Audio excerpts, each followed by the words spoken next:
बिस्मिल्लाहिर्रहमानिर्रहीम। अस्सलाम वालेकुम स्टूडेंट्स, कैसे हैं आप लोग। इससे पहले हम लोगों ने सबक पढ़ा, तीसरा सबक था जिसका नाम था आमुल फ़ील। तो आज हम लोग अपने चौथे सबक की रीडिंग करेंगे जिसका नाम है, ये पेज नंबर 16 पर है और इस सबक का नाम है हज़रत मोहम्मद सल्लल्लाहु अलैहि वसल्लम की परवरिश और तरबियत। जी बच्चों, इसमें हम लोग हज़रत मोहम्मद सल्लल्लाहु अलैहि वसल्लम की तमाम जो हालात ज़िंदगी हैं कि वो उनकी परवरिश किस तरह से हुई और तरबियत किस तरह से, जैसे कि इस टॉपिक से ही पता चल रहा है, इसके बारे में हम लोग पढ़ेंगे। तो जी अब हम लोग इसकी रीडिंग स्टार्ट करते हैं।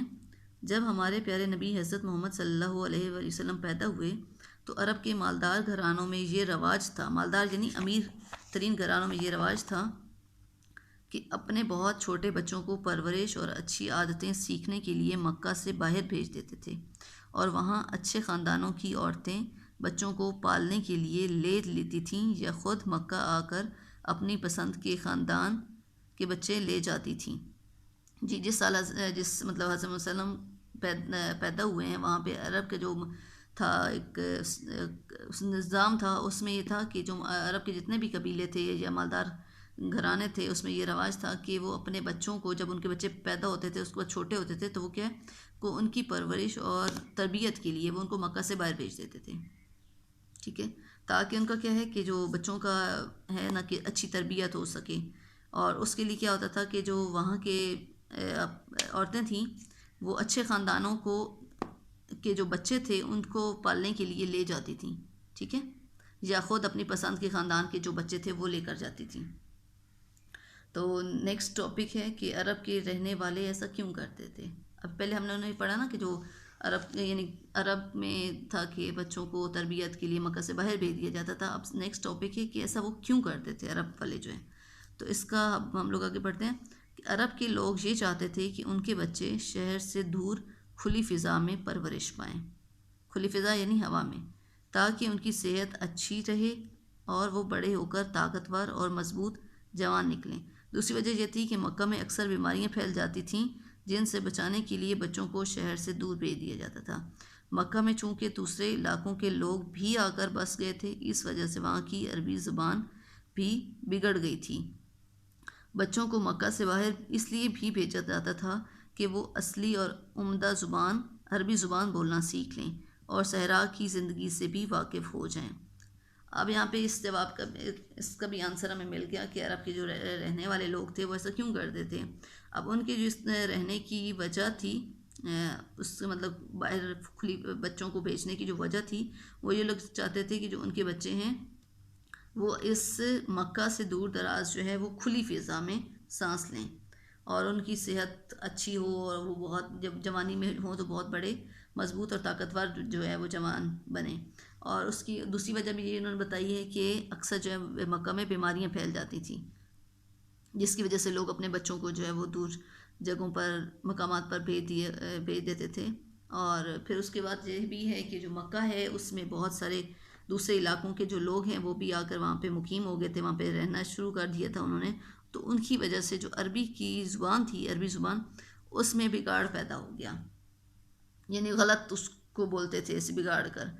तो फिर ये इस वजह से जो है मक्का के लोग हैं कि वो अपने बच्चों को वहाँ से दूर भेजते थे ताकि वो अपनी अरबी ज़ुबान भी सीख लें। और जो सहरा जो अरब है ममालिक हैं वहाँ पे सहरा है यानी रेतला एरिया है, वो इलाका है वो। तो वहाँ पे जाके वो सहरा की ज़िंदगी से भी वाकिफ़ हो जाएँ, उसको भी जान लें कि सहरा की ज़िंदगी कैसी होती है, और वहाँ पे अरबी ज़ुबान भी सीख लें और जो माहौल का असर है फ़िज़ा के हिसाब से वो भी उनके लिए तब्दील हो जाए। नेक्स्ट पेज नंबर 17 है हमारा। इस पे अब हम लोग आते हैं।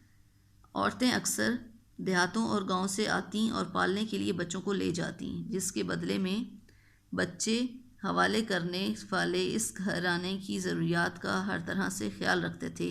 हलीमा सादिया बनी साद कबीले से ताल्लुक़ रखती थीं, उन जिनके यहाँ कबीला कुरैश के अमीर घरानों के बच्चे परवरिश पाते। जी अब यहाँ पे हमने ये चीज़ पढ़ी है कि जो अक्सर बच्चों की तरबियत के लिए बच्चों को ख़वातीन आकर लेती थीं औरतें, वो गांव से या देहातों से आती थीं और अपने साथ बच्चों को लेके जाती थी ताकि उनकी वो तरबियत वगैरह कर सकें। तो उसके बदले में उन लोगों को क्या मिलता था कि जो उसका जो घर होता था उसकी जितनी भी ज़रूरियात होती थी उसका ख्याल वो लोग करते थे जिनका वो बच्चा होता था, जिसको को लेकर जाती थी। ठीक है, यानी बच्चे के जो वालिदैन होते थे वो उस कबीले जो औरत होती थी जो इनके बच्चे की तरबियत करती थी उसके घर की तमाम ज़रूरियात को पूरा करते थे। और हलीमा सादिया जो हैं वो उन्होंने हज़रत मोहम्मद सल्लल्लाहु अलैहि वसल्लम को पाला था, उनकी परवरिश की थी और उनकी तरबियत की थी। वो बनी साद का कबीला है, उससे वो ताल्लुक़ रखती थी।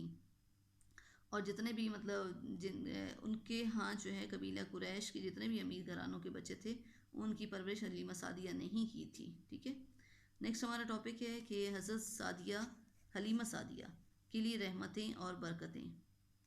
इसमें हलीमा सादिया हैरान थीं कि उन्होंने जब से हजूर पाक सल्लल्लाहु अलैहि वसल्लम को परवरिश के लिए लिया था उनके घर में हर तरफ अल्लाह की जानिब से रहमतें, नूर, बरकतें और खुशियाँ फैल गईं।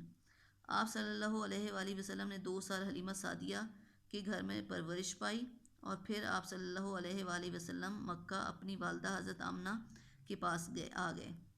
लेकिन हलीमा सादिया की आप सल्लल्लाहु अलैहि वसल्लम के लिए मोहब्बत ने ऐसा ना होने दिया और उन्होंने हज़रत आमना से आपको मज़ीद कुछ अरसे के लिए अपने पास रखने की इजाज़त ले ली और हज़रत मोहम्मद सल्लल्लाहु अलैहि वसल्लम हलीमा सादिया के घर मज़ीद 2 साल रहे।